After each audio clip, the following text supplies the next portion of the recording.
Yeah, it's been a long time since I last recorded an episode, and I think all of my listeners know that I'm studying really hard so that I can get licensed by the Israeli Ministry of Tourism to be a tour guide in all of historic Palestine, and the exam date is now set for the 28th of December, so I know what I'm working towards. I will try to record some episodes in the coming time, probably mostly historical episodes, because that really also helps me doing some research and studying several important topics.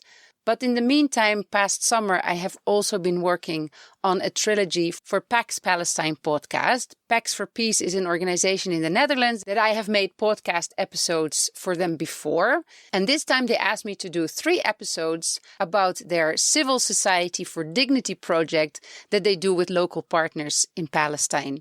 I decided to also upload them here so that you can listen to them, and I hope that you will enjoy this trilogy.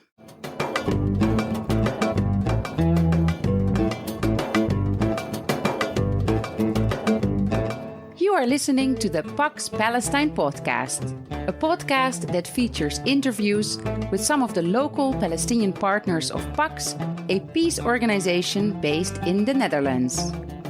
Pax works together with committed citizens and partners to protect civilians against acts of war, to end armed violence, and to build a just peace.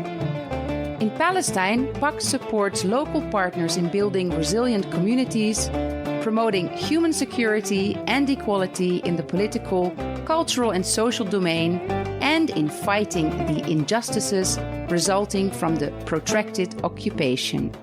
My name is Crystal and I'm your host. I am a Dutch citizen living in Palestine with my Palestinian husband and 2 children.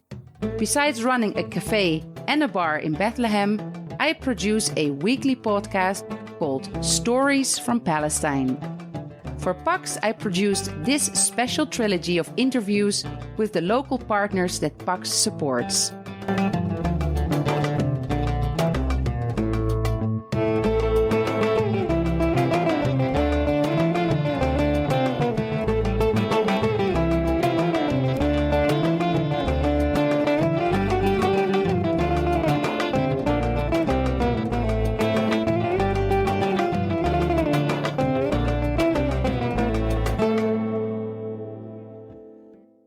This is part 2 of the trilogy about the Civil Society for Dignity project in Palestine. This project is implemented by 3 Palestinian organizations, MEND, PCR and PCPD, and supported by PAX. In this episode, you can hear an introduction to the project itself and the experiences of some of the participants. In the previous podcast episode, we talked to George Rishmawi, who explained us a little bit more about the Palestinian political landscape and the civil society in Palestine. And we talked about how important it is to bridge the gap between the two. Now, there is a project called Civil Society for Dignity, and the goal of that project is just to do that. And I'm sitting here with Muna to talk a bit more about this project. Muna, before we start, can you introduce yourself and your role in this organization? My name is Muna Rishmawi. I'm a project manager for the Civil Society for Dignity project, which started in 2020 and will be finished in 2023. The project is funded by the EU. There are 4 partners who are working for the implementation of this project, which are the PCR, the Palestinian Center for Rapprochement Between People, the organization that I work with actually, and PCR is taking the leading role in the project, following up with all the local community and the local authorities we work with. The other organization is the PCPD, the Palestinian Center for Peace and Democracy, located in Ramallah, who have very wide network with the local community and very good past experience working with different youth groups and organizations and local authorities. Actually, PCR and PCPD had a very long history and a very good experience working with the civil society organizations and local authorities and bridging the gap between the citizens and local authorities in other previous projects. Another partner is MEND, which is the Middle East Center for Nonviolence and Democracy, located in East Jerusalem. And of course, our fourth partner is PAX for Peace from Netherlands. And this is a partnership which we are really proud of. Thank you very much for the introduction. So can you describe to us what is the aim of this project, Civil Society for Dignity? What is the aim? What is the objective? And where do you work? Where do you implement it? The main objective or the main target for the Civil Society for Dignity project is to bridging the gap between the civil society organizations and citizens and the local authority, with the main focus on enhancing the role of civil society organizations, as the role of civil society and grassroots organization is to link the citizens, youth and women with the local authorities. So their role has to be enhanced and empowered in order to make a difference in the decision-making process, reaching to good governance. That's a very important goal to achieve, but how do you do that? How do you get more youth, more women, more people in the civil society to get involved with the local government? What is the practical things that you do and that you implement through this project? Actually, when the project started, there was a recruitment for youth groups, asking them who would like to participate in the project and follow up on the 3 years of the project, to take major role, let's say, in all the activities that will be implemented later. A group of youth has been chosen as a first step, following up with also the CSOs who work in all targeted locations in the project. Different kinds of trainings has been given to those youth and CSOs about social accountability, about gender equality. Then, when this youth group was able to understand the idea of the project and the idea of social accountability tools and good governance, they made a training to other peers to spread the information for other youth in their communities. Also, in the beginning of the project, 24 town hall meetings has been done, gathering all the CSOs, grassroots movements, and youth who are interested in the project idea and want to continue working with us in this project to achieving the goal of the project. In addition, that there was roundtables, also 24 roundtables. I'm talking the number 24 because the project locations are 24 locations along the West Bank and East Jerusalem. So the roundtables was very important tool and issue to gather people together, discuss about different issues and obstacles facing women and youth and their participation in the decision-making process and other issues that they address in their communities, as we are working mainly in marginalized communities in the West Bank and East Jerusalem. Actually, also 4 researches has been done from experts done by PAX about the local NGOs taking part in setting up strategic planning process for local authorities and gender responsive budgeting and the participation of youth and women in the decision-making process. Those researches was very helpful for people to know exactly to address their needs and setting up recommendations for a later stage of intervention. Also, of course, we did another youth group has been established taking trainings about participatory videos, which was very important for youth, giving them the capacity to make short videos that address their needs, their social needs, political needs, other issues, and to publish those videos in meetings also around the West Bank in the targeted locations we work with. Actually, 12 participatory videos has been established and published in 32 different areas with all the local community and CSO's participation. We are now also working on the implementation of social accountability tools. Youth and CSOs who took the trainings about social accountability tools are now implementing those tools with the local authorities in the 8 governorates that we work with. Actually, we chose 2 tools to work on in this project, which is the multi-stakeholder discussion and the hearing sessions with the local authorities. I'm very interested in that last thing you said. Once the youth, the women who came together and discussed certain issues that are relevant for them, then when they go to the local authorities, how do they respond to that? Are they willing to listen, and are they willing to maybe implement some of the suggestions that are given? Or is the gap very hard to bridge? No, actually, we can see the difference about the relation between those CSOs, youth, and the local authorities from all the meetings and multi-stakeholder discussions that has been implemented until now. But there is also 3 months for the project to finish, which we are hoping to really have an impact in bridging this gap between the CSOs and the local authorities. We can see until now, we did 8 multi-stakeholder discussions until now. It was the first session, which was really good, where the local authorities attended the meetings and they put plans together with the CSOs to make changes in their towns or villages, to change some things, to have better services for citizens, in which the discussion was focused on some of the services that the local authorities does not provide, and they need a better change.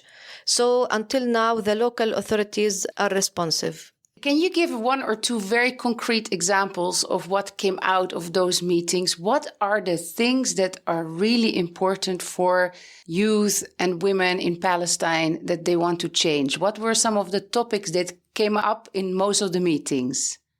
Yeah, actually, the most common issue is the streets infrastructure. When they open it, for example, in different areas, this was discussed. When they open a street, it takes a long time, few months to finish, and people doesn't understand what is the reason behind that.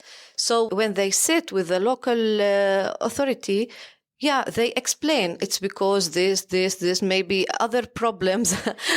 Not all the time the local authority or the municipality is responsible, is a direct response. Sometimes there are other infrastructure cooperations or something like this. So it's important for the citizens to hear directly and know the reasons. When they sit together, they will understand more what are the reason behind these problems, and get also the local authority accountable and responsible for any delay in services when they hear directly from the citizens. Yeah, I guess it's 2 ways. You need to communicate towards the local community and the local authorities, but they also have to communicate back to the citizens on how they are working and why things are taking a long time.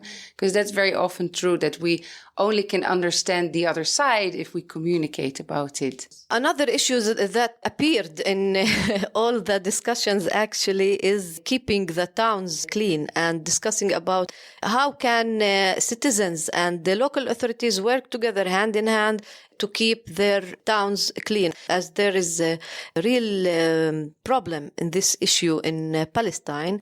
And maybe new regulations have to be applied for citizens in order to keep the areas clean. I can notice when I go around the different towns in Palestine that garbage collection sometimes is problematic, and also a lot of people still keep throwing things in the street. So it should be a policy that comes from the top to teach people on how to deal with that. And if you don't find anywhere trash bins where you can put your trash, then it's also hard. So you start just throwing it where everybody throws it. So yes, that's definitely a very important topic. And I hope that they can find solutions for that. And how are you able to support the civil society in strengthening them and in getting more of a say in the society? Actually, all project activities are aiming towards empowering the CSO's role in the society. For example, when we make any hearing session or multi-stakeholder discussion or in the roundtables, any activities in any targeted location of the project, the CSOs that we work with are responsible in terms of invitations for the local community, inviting people, responsible for the hospitality and the hall rent. They bring citizens in their place.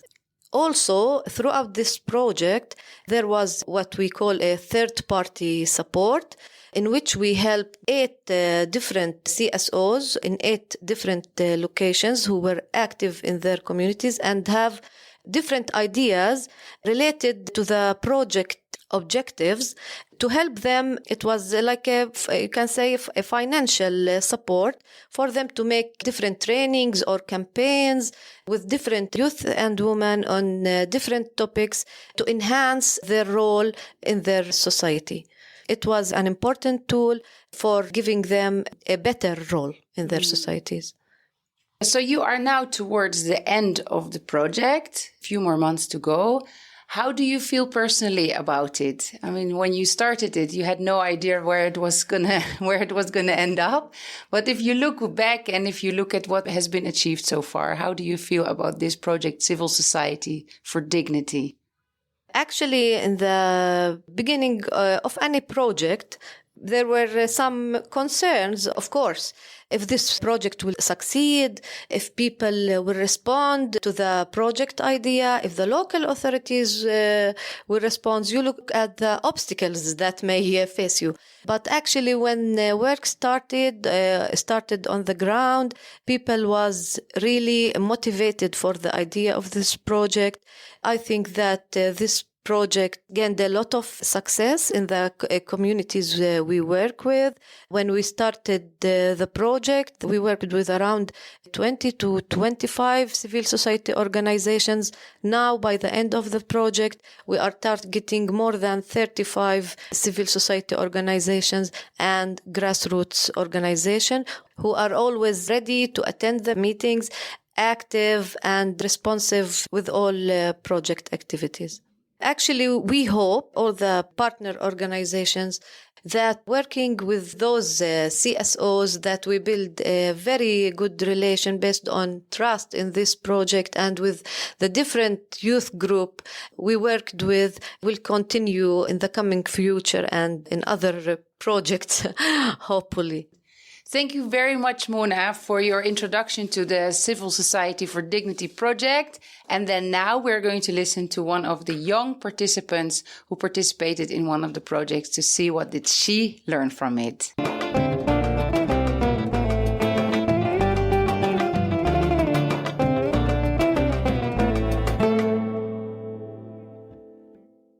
After we've been talking to experts about this project, we would now like to ask Aseel, who was a participant in one of the trainings, to see what did she learn and what did she take away from this experience. But before we do that, Aseel, can you introduce yourself and tell us a little bit more about who you are, what did you study, where do you live, so on? My name is Aseel Abu Mohammed. I'm from Bethlehem, the city. I learned press and media on Al Ahliya University, and I'm 22 years old, and that's it. And how did you know about this project? I know about this project by one of my friends. She told me about this, and I said, yes, okay, I will involve in that. And where did you do the project? Was it here in Bethlehem? No, it's not in Bethlehem. It was in Ramallah. And who participated in it? Where did people come from? Boys and girls come from Palestine everywhere, so that's make it so comfortable and exciting to know about the other cultures and meeting new people. Do you feel there is a big difference between Palestinians from, for example, Jenin and Nablus or Bethlehem or Hebron? Yeah, there are a lot of difference, really. But that's amazing. That's funny. Do you have a lot of chance to meet people from different parts of Palestine, or is it difficult here to move in the West Bank because of all the checkpoints to go to other places? Really, it's hard to move between the checkpoints in Palestine, but when I have a chance like this one, I will never say no. It's a new challenge for us and for me, like a woman, as a girl in Palestine, this new challenges. And when you went to Ramallah and you met all these people, what did you do there? First, we meet each other. We know each other good, and we sit in groups. They sit us in groups, and we put plans, and we work on these plans. Some of us write it, some of us draw it, and the others are get in the streets and work on it. Yeah. Can you give me one example of what you discussed, one topic that was important in the group? In the groups, we discuss a lot of things like social accountability tools and gender equality and local governments. There's a lot of topics. Yeah. And after you had discussed all the topics and you know what you would like to change in the society, what did you do? Did you go to municipalities to talk to them about what you as the youth would like to change? Or how can you communicate what you came up with within the group to the outside world? That was the plan, to go to the governments and talk to them, let them know about our workshop. And some of us, as I told you, one of the groups go to the governments and talk to them. They show them our plan.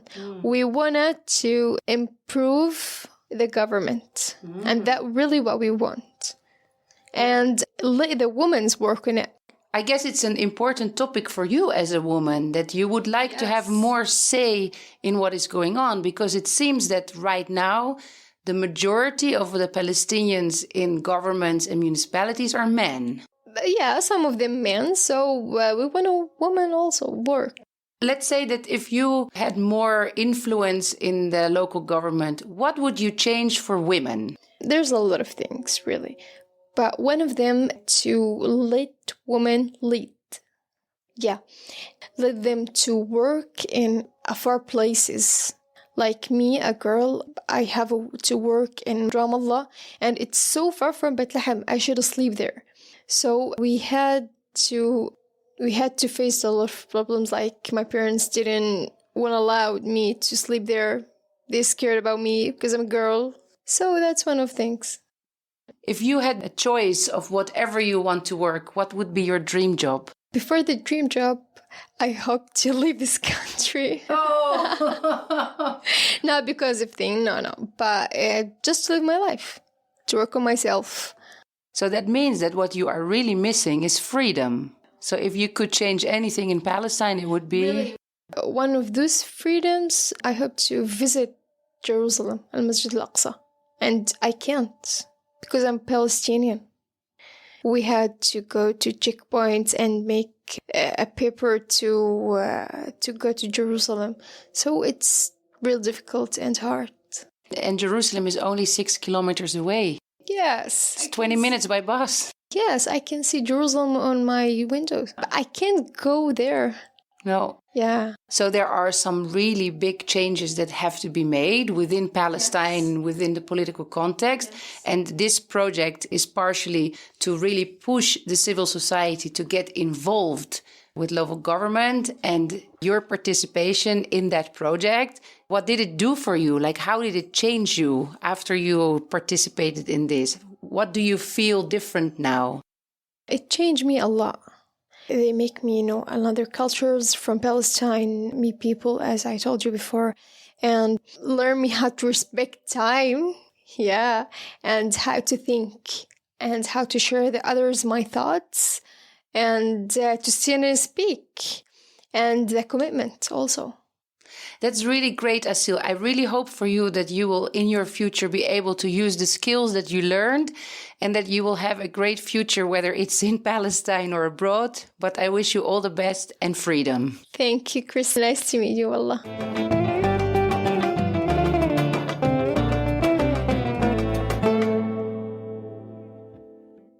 We're sitting here at Siraj Center in Beit Sahur, and I'm here with Yara. And Yara, you did a research to see what is the effect of the Civil Society for Dignity project and how meaningful is it that people are participating in that.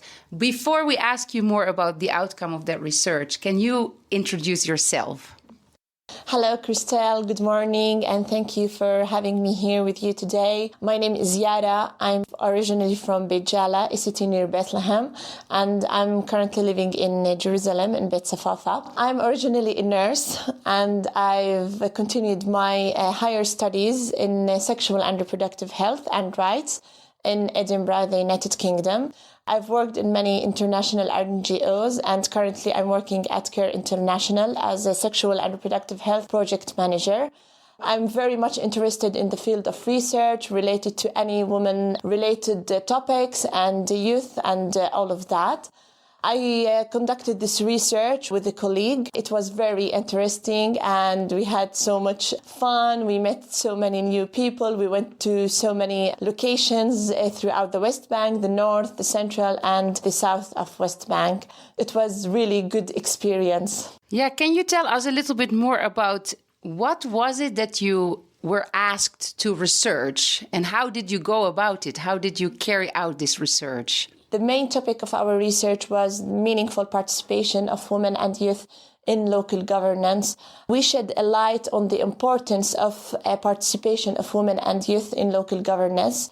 We also addressed the obstacles impeding increasement of participation of women and youth in the Palestinian local governance. And also we gave feedback to the project partners on the implementation of the activities based on the recommendations and based on the responses of beneficiaries that we met. The research has been designed into two parts. We relied on literature surrounding the topic in different articles, documents, database. The second part was an empirical qualitative study. So we made so many different interviews and focus group discussions with women and youth all over the West Bank. Since the research was a bit politically and culturally sensitive research and topic, ethical considerations were taken into consideration. So ethical approval from all participants was granted and they had the right to withdraw anytime and the participation was 100% voluntarily. Yeah, yes. That's important. Yeah. And what were your findings when you did this research? To which recommendations did that lead eventually? Findings were addressed under many key themes, which had many different key sub-themes underneath them. But mainly they focused on advocacy, provision of services, accountability, social media, of course, capacity building for both women and youth, budgeting and fund, volunteerism, opportunities, and mainly gender and gender-based violence. The research team found that there are still milestones that needs to be taken into consideration in order to increase youth and women participation in local governance. Also, although many different CBOs and CSOs in Palestine have taken major steps in encouraging participation of women and youth in local governance, there are still low percentages of women and youth in management positions in the Palestinian local governance. And finally, women and youth living in very marginalized areas are still facing the masculine cultural norms and gender roles and all of that. Yeah, so those were the main findings.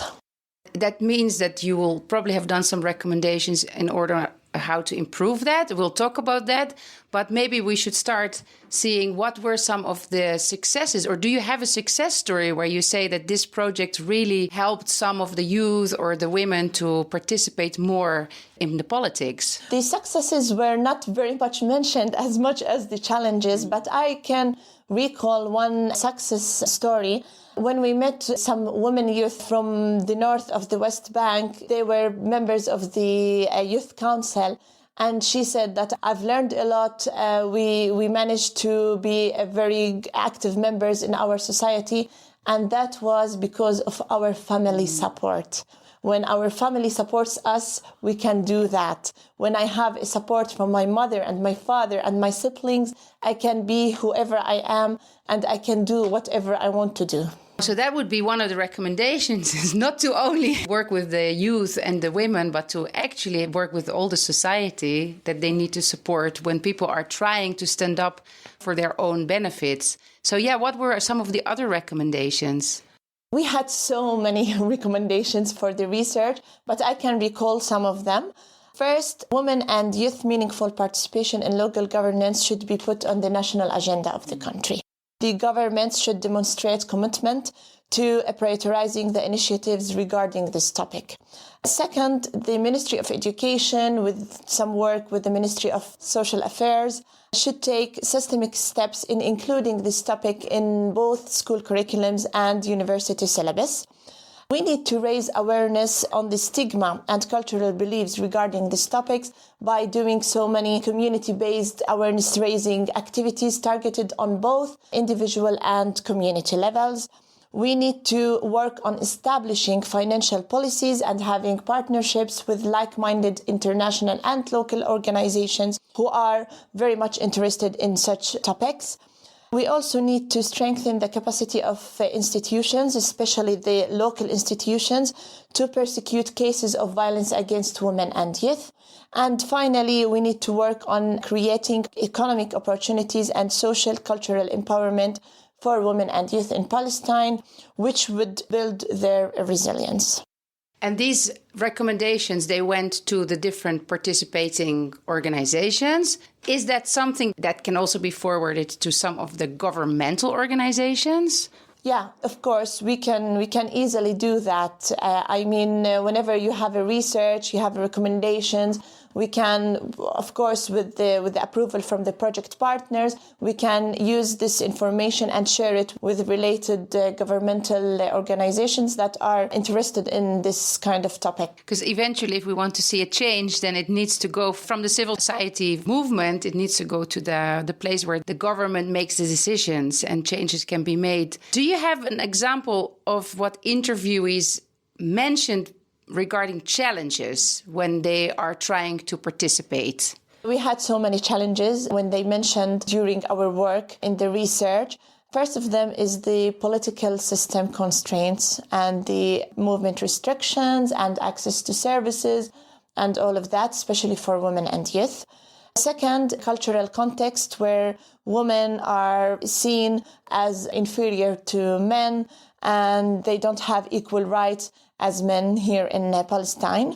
Of course, gender norms and role, where women are closely tied to their reproductive and household activities only, and they're not accepted to be part in the political life or in the economic life or even in social life. Of course, one of the main challenges mentioned many times was gender-based violence and the violence against women, violence against youth, and all of that. Of course, the economic status, especially for people who are residing in marginalized and rural areas of Palestine. Also, loss of privacy, loss of decision-making, lack of support, of trainings that focus on self-resilience, self-confidence, lack of opportunities for youth, and all of that. Did you feel that the interviewees, that it changed something in their personal life or in their environment, in their society where they live, that they had the ability and the opportunity to take part in this project or in these trainings? Yeah, well, they've taken a big part in these trainings because it was actually directed to the youth level, let's say, or the community-based level.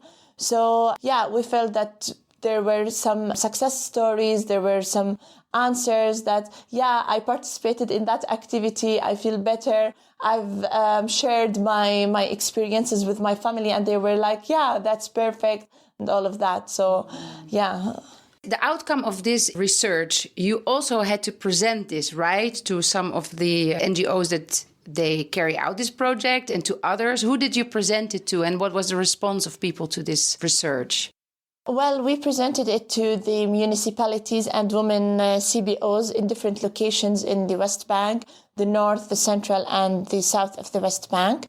The staff of the municipalities, women and men from the local community, they all presented. And they were happy with the research we did, although they kept mentioning the challenges that we have for the topic, and that it's a very important topic and we need more and more research on that. So they recommended that we continue working on this topic and we continue doing studies and research on this topic and any related topics that are beneficial for the Palestinian society. Thank you very much, Yara. That was really eye-opening for us to understand how this project really was partially successful and partially gives recommendations for how to continue and how to work on this very important aspect of having the civil society in Palestine really interacting more with the government. So thank you so much for your time. Thank you. Thank you very much, Christelle and everyone, and good luck. And next episode, you can learn more about an important training that is part of the project Civil Society for Dignity, the media training.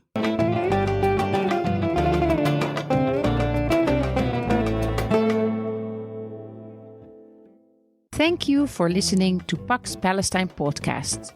If you want to know more about the work of Pax, you can visit their website paxforpeace.nl. or click the link in the show notes of this podcast. My name is Crystal, and you can find my weekly podcast, Stories from Palestine, on your favorite podcast player or on the website storiesfrompalestine.info.